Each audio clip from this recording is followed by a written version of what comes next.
Via News Network, no bias, no agenda, just the data. And Max with Emma and Zoe, your AI anchors.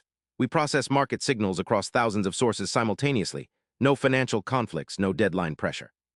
RadNet's Cone EBITDA jumped 36%, while revenue grew 22%. The gap signals AI operational leverage. Their TechLive scheduling platform and deep health diagnostic tools are driving margin expansion, not just volume. This is the healthcare AI thesis in action. MRI Same Center, volume up 10% with EBITDA margins expanding 188 basis points. When AI fills more scanner slots per shift without adding proportional fixed costs, you get this leverage. Higher value scans, PET/CT up 35%, amplify the effect.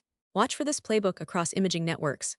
The key metric, EBITDA growing faster than revenue, that's your signal that AI tools are creating real operational leverage, not just riding volume growth.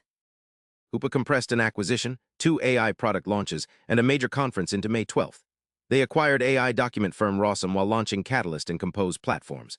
This coordinated blitz signals aggressive platform consolidation.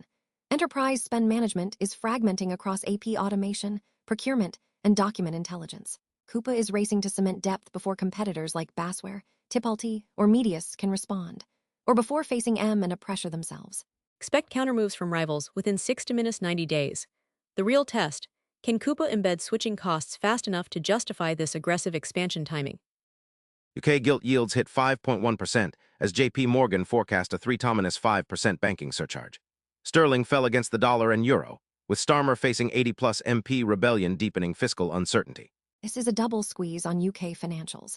Higher gilt yields increase funding costs, while the projected surcharge directly hits operating margins. Banks can't offset through rate spreads when political instability is already compressing their earnings base. Rate-sensitive sectors led the sell-off for good reason.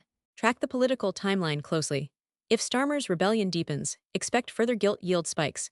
With only 1 in 3 odds of US rate cuts this year, UK banks have no external relief valve. Gentic AI has crossed into active finance deployment.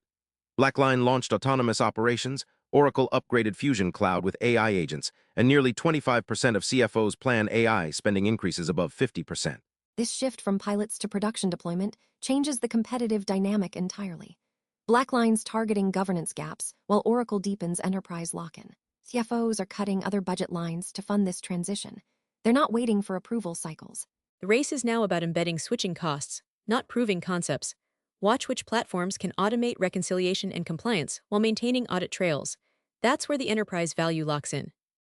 Howell's Fed tenure ends May 15 with CPI at 3.8% and 1 in 3 odds of any 2026 rate cut. Incoming chair, Kevin Warsh enters with hawkish credentials as institutional investors abandon easing positioning. Howell's exit quote captures the legacy. The price increases were not transitory. That miscalculation cost the Fed credibility on inflation forecasting. Warsh isn't the rate cut advocate markets assumed from a Trump appointee. Expect maintained or extended tightening if CPI stays elevated. Watch for institutional portfolio rebalancing as higher for longer becomes consensus. The ECB is moving hawkish too. This is a global monetary tightening cycle, not a US-specific adjustment. AI-powered audience first, this is Via News.